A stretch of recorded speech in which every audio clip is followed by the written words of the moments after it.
नमस्कार मित्रमैत्रिणींनो, मी तुमचीच मैत्रीण संजना।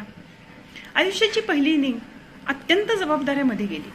घर, मुलं, संसार, पालक आणि यामधूनच सकाळपासून संध्याकाळपर्यंतचा वेळ निव्वळ धावपळीत गेला। आणि शिवाय सर्वांच्या तोंडी एकच वाक्य, अगो वेळच मिळत नाही। पण आयुष्याची सेकंड इनिंग म्हणजे वेळ खूप जास्त। पण गंमत अशी, वेळ वाढला आणि आनंद मात्र कमी झाला।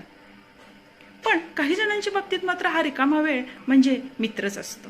कारण ते या वेळेमध्ये नवनवीन ठिकाणी फिरायला जातात, जुने मित्र शोधून काढतात, वाचन करतात, आपले छंद जोपासतात। इतकंच काय, काही जणांनी या वेळेमध्ये नवीन बिझनेसमध्ये आपलं एम्पावर उभं केलं, म्हणजेच त्यांच्यासाठी हा वेळ त्यांचा मित्रच झाला।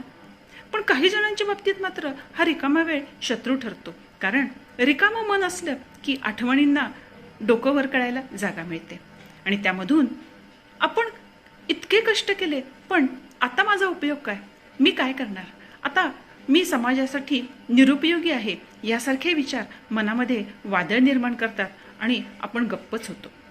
इतकंच नव्हे, काही जण यामुळे डिप्रेशनमध्ये सुद्धा जातात। परंतु फ्रेंड्स, रिकामा वेळ हा सोन्याच्या तुकड्यासारखा आहे। त्याचा आपण जसा उपयोग करू त्यावरून ते ठरतं की तो शत्रू की मित्र। सोन्याचा तुकडा जर आपण कपाटात ठेवला तर त्याचा काहीच उपयोग नाही, परंतु तोच तुकडा आपण जर विविध वस्तू करण्यासाठी वापरला तर तो उपयोगी येऊ शकतो। म्हणूनच हा रिकामा वेळ आपण शत्रू म्हणून वापरायचा की मित्र म्हणून वापरायचा, हे सर्वस्वी आपल्याच हातात। शेवटी एवढं सांगेन फ्रेंड्स, रिटायरमेंट किंवा सेकंड इनिंग म्हणजे आयुष्याचा शेवट नसून नवनवीन गोष्टी करण्याची सुरुवात आहे, हे मात्र नक्की। धन्यवाद।